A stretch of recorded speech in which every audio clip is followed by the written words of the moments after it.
세 번째 질문은 저에게는 가장 행복한 질문이네요. 저는 책을 읽고 쓰는 것도 좋아하지만 현장에 나가는 것을 무엇보다 사실 좋아해서 많은 분들은 저를 책을 10권을 넘게 썼는데도 작가라기보다는 역사 탐방 선생님? 뭐 이렇게도 많이 이해를 하는데, 탐방을 나갈 때 아이들이 역사를 더 좋아하고 자연스럽게 받아들이는 것은 뭐 좀 너무 당연한 걸 수도 있어요.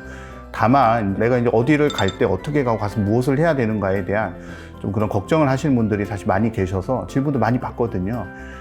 이건 역시 마찬가지로 아까 제가 이제 두 번째 질문이었던 엄마표 역사 공부, 역사 수업과 마찬가지로 역사 탐방은 뭐 이렇게 하시면 간단하지 않을까 생각을 합니다.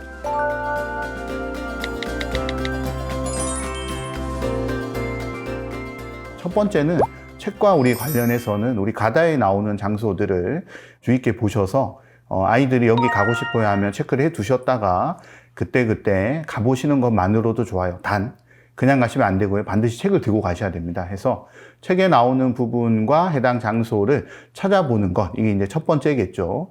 거기서 이제 한 발 더 나가면 이제 주제별로 또는 역사 우리 책이 이제 통사라고 하죠. 선사부터 시작해서 현대까지니까요.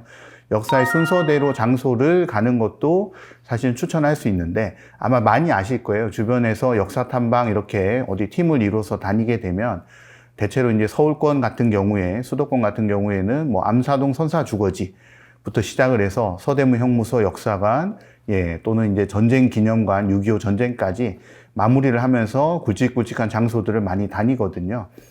이런 장소들은 역사 탐방을 하는 많은 그 회사들의 사이트에 가면 사실은 거의 대동소이하게 나와 있기 때문에 정보로서는 활용하셔서 찾아가셔도 좋습니다. 뭐 다른 팁으로 꼭 드리고 싶은 이야기는 사실 이렇게 활용하시면 어떨까 해요. 가장 좋은 박물관은, 여기서 말하는 좋다는 것은 활용 가치가 많고 교과서에 많이 등장하는 유물들을 보유하고 있는 곳인데, 국립박물관들입니다. 국립박물관 하면 서울에 있는 국립중앙박물관은 많이 익숙하지만 지방에도 사실은 국립박물관이 많이 있거든요. 전국적으로 14곳의 국립박물관이 있습니다. 경상도에 4곳, 전라도에 4곳, 충청도 3곳, 그리고 제주도, 강원도에 각각 하나, 그리고 서울에 국립중앙박물관. 말하자면 1년을 놓고 보면 1년 동안 한 달에 한 곳씩 해서 전국을 다니면서 이렇게 국립박물관들을 다녀보실 수 있거든요. 그럼 국립박물관들이 지방에 있으면 어떤 차이가 있느냐? 요즘은 박물관도 브랜드 시대입니다. 공식적으로요. 그래서 각 박물관들이 자신들에 맞는 브랜드를 만들고 있어요. 말하자면 자기 색깔을 입히고 있거든요. 뭐 예를 들면 국립진주박물관 같은 경우는 임진왜란이 일어났던 진주성에 위치를 하고 있습니다. 임진왜란 그리고 한일 교류 관계라는 두 가지 주제로 브랜드를 만들고 있어요. 또 춘천박물관이라고 하면요, 춘천은 강원도면 우리가 생각할 수 있는 관동 팔경, 그리고 관동 팔경이란 결국 요즘 말로 하자면 힐링의 장소거든요. 한국인의 이상향, 이와 같은 주제로 박물관을 만들어 둡니다. 다른 지역도 마찬가지죠. 말씀을 안 드려도 경주면 천년신라의 문화일 것이고, 공주나 부여 같으면 뭐겠습니까? 백제와 관련이 있겠죠. 이런 브랜드들이 있고 각각 지역마다 색깔이 다르다라는 것은 1년을 다니시면 아마 느끼실 수가 있어요. 그런데 제가 이제 특별히 이곳을 추천하는 이유는 박물관이 꽤 넓고요, 쾌적합니다. 또한 지금부터 말씀드리려고 하는 박물관에 가서 무엇을 해야 되는가를 해보기 아주 좋은 장소입니다. 박물관에 가면 무엇을 하는가? 아무런 정보가 없거나 박물관에 관한 경험이 적으면 일단 들어가서 첫 번째 전시실의 첫 번째 것부터 막 쭉 보세요. 그러면 얼마 안 봤는데 엄청 지칩니다. 박물관은 기본적으로 대단히 유물을 보호하기 위해서 어둡고 정적이에요. 물론 요즘은 조금씩 많이 변하고 있지만 기본적으로는 그렇습니다.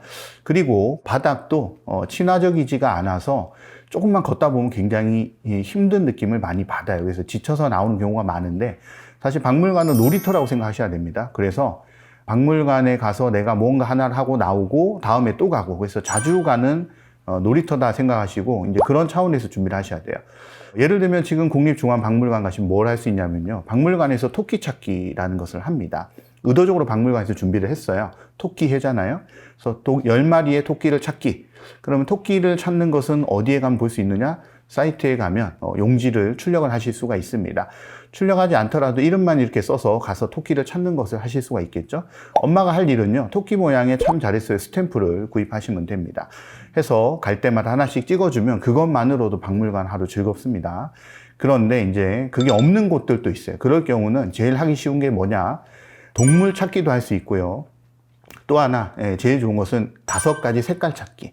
근데 아무 색이나 찾으시면 안 됩니다. 반드시 오방색이라는 개념을 가지고 찾으셔야 돼요. 오방색은 다름 아니라 동서남북 가운데를 뜻하는 색깔인데 전통적으로 많이 써왔던 것이거든요.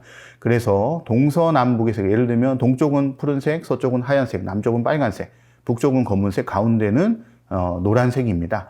왜 이걸 하느냐? 이 색깔에 대해서 방향이 자연스럽게 아이들에게 들어오면요, 나중에 우리나라에 많은 성이 있어요. 뭐 수원아성이든 진주성이든 이런 성에 가면 깃발이 꽂혀 있는데요, 방향마다 색깔이 달라요.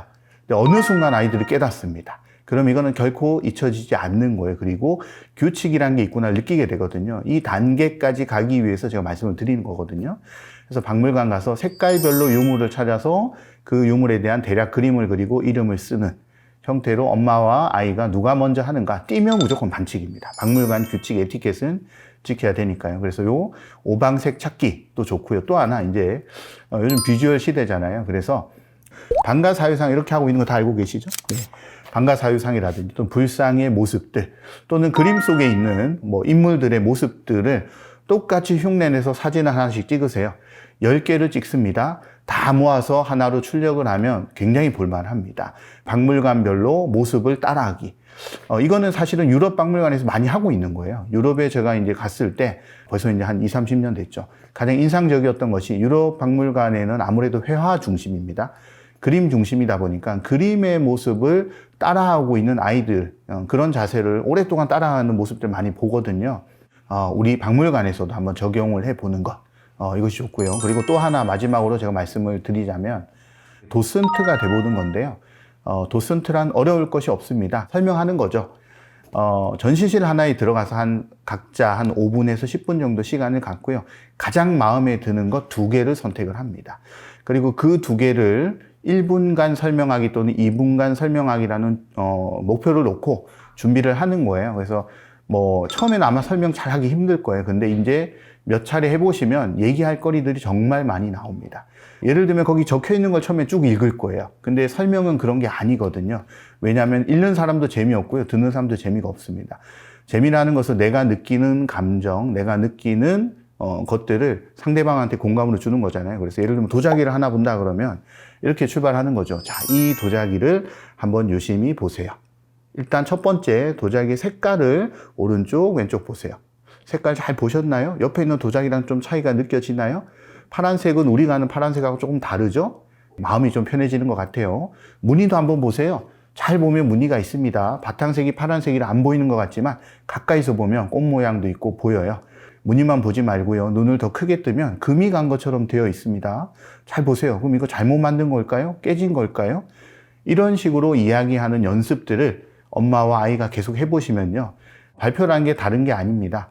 정보를 전달하는 것은 사실은 중요하지만 어떻게 더 효과적으로 인상적으로 남을까 하는 것이기 때문에 사실은 이렇게 도슨트가 되어보기를 박물관에서 연습을 하는 것은 굉장히 아이한테 여러 면에서 도움이 됩니다. 물론 자료도 자연스럽게 찾을 수 있는 스마트폰이 있으니까요. 그렇게 해서 찾아보는 것, 엄마들이 할 일이 사실은 다른 것이 아니라 박물관에 나와 있는 설명에 나온 것 외에 다른 자료들을 찾아서 아이들에게 전달해 주는 것, 이런 것들이 엄마가 해야 될 역할이다 정도 말씀을 드리고요. 그래서 뭐 도슨트 해보기, 10가지 자세로 사진 찍어보기, 5가지 색깔을 먼저 찾기, 박물관에서 해보시면 아마 박물관 탐방이 어렵지 않고 재밌게 느껴질 것이다, 제가 확신의 말씀을 드립니다.